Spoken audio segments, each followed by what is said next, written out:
दोस्तों आज मैं आपके साथ अपनी एक एक्सपीरियंस शेयर करूंगा ट्रेडिंग का, जो कि रिसेंटली हमारे साथ हुआ है। और हमने वो जो ट्रेडिंग की कॉल थी वो हमने अपने टेलीग्राम ग्रुप में भी शेयर करी थी। लेकिन इस ट्रेड में बहुत चीज़ें थी जो सीखने वाली है। इनफैक्ट मैंने भी इस ट्रेड से बहुत कुछ सीखा, तो मैं इस चाहता था कि मैं आपके साथ भी शेयर करूँ ताकि आप लोगों को भी पता लगे कि किन किन चीज़ों का ध्यान रखना है हमें ट्रेडिंग के वक्त, खासकर बाइनेंस फ्यूचर ट्रेडिंग में। तो ये वीडियो दोस्तों बाइनेंस फ्यूचर ट्रेडिंग की ही है। कॉइन का नाम है सिविक, CVC शॉर्ट फॉर्म है इसका। अगर आप हमारे टेलीग्राम ग्रुप में हैं तो आपको पता होगा हमने ये कॉल शीट करी थी, और अगर नहीं है तो आप ये टेलीग्राम हमारा चैनल ज्वाइन कर सकते हैं, जिसका लिंक आपको मिल जाएगा डिस्क्रिप्शन में। यहाँ पे हम लोग क्या करते हैं, मिलके ट्रेडिंग करते हैं कम्युनिटी के साथ, हम मिलके एज ए फैमिली, और अपना जो अपना प्रॉफिट्स है वो भी हम लोग शेयर करते हैं ग्रुप में, ताकि औरों को भी उसको देख के मोटिवेट हो। लेकिन हम सेंसिबल, बहुत केयरफुली और बहुत रिस्पेक्टफुली ट्रेडिंग करते हैं। ये नहीं कि जैसे रैश ड्राइविंग जिसको बोलते हैं वो नहीं करते हैं हम। तो फिर भी लेकिन ट्रेडिंग में रिस्क रहता है, तो आप लोग भी अपना रिस्क देख के उस हिसाब से ट्रेडिंग करना। और अगर आपको ग्रुप हमारा चैनल अच्छा लगे टेलीग्राम का, तो आप उसको ज्वाइन कर सकते हैं। तो दोस्तों ये जो कॉल थी, यहाँ पे अभी आपको मेरी जो बाइनेंस का एक ट्रेडिंग, लाइव ट्रेडिंग है, आपको वो दिख जाएगा स्क्रीन पे, ठीक है। उसमें आप देखोगे कि मैंने जब एंटर किया था तो एक ग्रीन कलर की एक कैंडल बन रही, इतनी बड़ी कैंडल। तो मैंने एंटर किया 0.60 पे। उसका रीजन था कि बहुत कम घंटों में, 2-4 घंटों में ये कॉइन का प्राइस 0.3 से 0.6 आ गया, यानी डबल हो गया, 2x हो गया।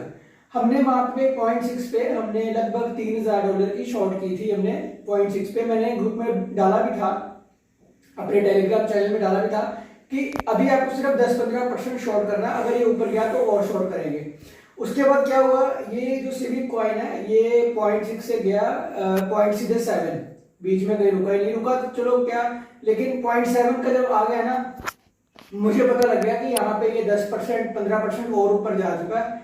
मैंने 0.7 पे लगभग $5000 का अमाउंट तो नहीं बताना चाहिए, लेकिन आपको फिर भी ऐसे बता रहा हूँ, मैंने उतना ही जितना पहले गया था उससे ज्यादा का शॉर्ट और ओपन कर दिया, ठीक है। तो मेरा लगभग 2 एंट्रीज उसमें हो गई थी 0.6 पे 0.7 पे।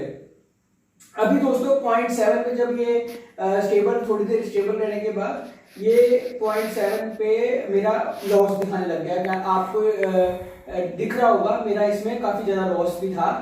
तो लेकिन मैंने क्योंकि अपना पोर्टफोलियो मैनेजमेंट, रिस्क मैनेजमेंट इस हिसाब से किया था कि अभी मेरे पास काफी ज्यादा फंड पड़ा था इसको और शॉर्ट करने के लिए, तो मैं वेट कर रहा था एंट्री पॉइंट की। तो जैसे ही ये 0.7 पे मुझे 0.7 पहुंचा, मैंने गलती क्या करी, जो मैंने लर्न किया कि ये गलती कभी नहीं करनी, आप भी ऐसी गलती मत करना।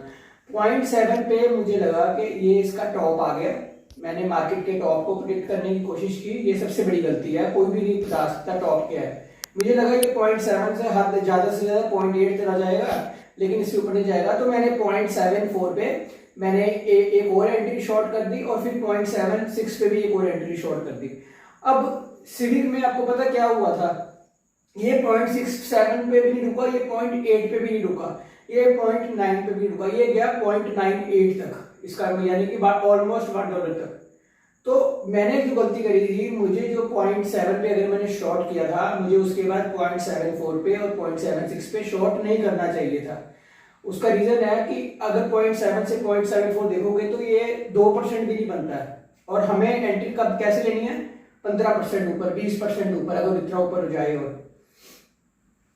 और सिविक के केस में क्या हुआ था कि इसमें कुछ ऐसी खास न्यूज इवेंट कुछ नहीं था, ये वेल्स के द्वारा पंप एंड डंप कराया गया था कि पहले इसको ऊपर ले जाओ, जो शॉर्ट्स हैं उसको लिक्विडेट करो, फिर इसको डंप कर दो ताकि जो लॉन्ग्स हैं वो भी लिक्विडेट हो जाए।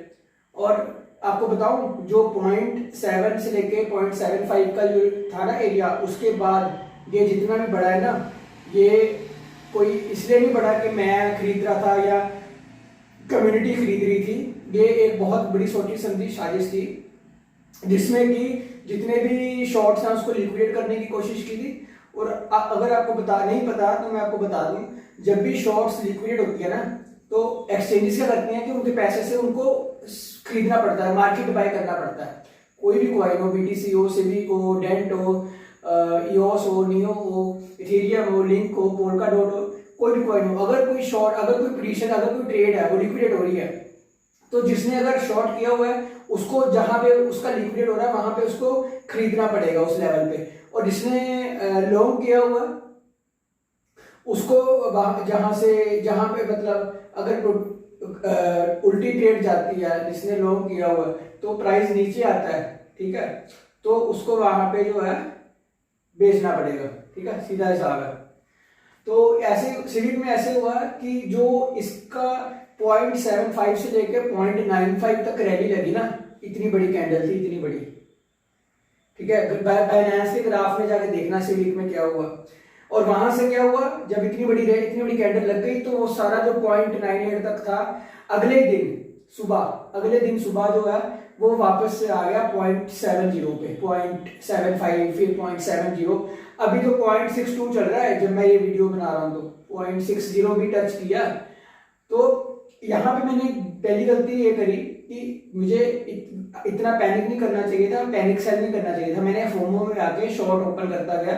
लेकिन मुझे अगर ये पोजीशन में मैं 0.80 और 0.95 तक ये दो पोजीशंस लेता ना, तो आज कहानी कुछ और ही होती। क्यों कहानी और होती, मैंने वो पोजीशन फिर बाद में पता क्यों कैसे क्लोज की, मेरी जो एवरेज बाय प्राइस आई थी ना, ये सभी शॉर्ट्स की जो करते करते जो एवरेज आई थी वो आ गई थी 0.71।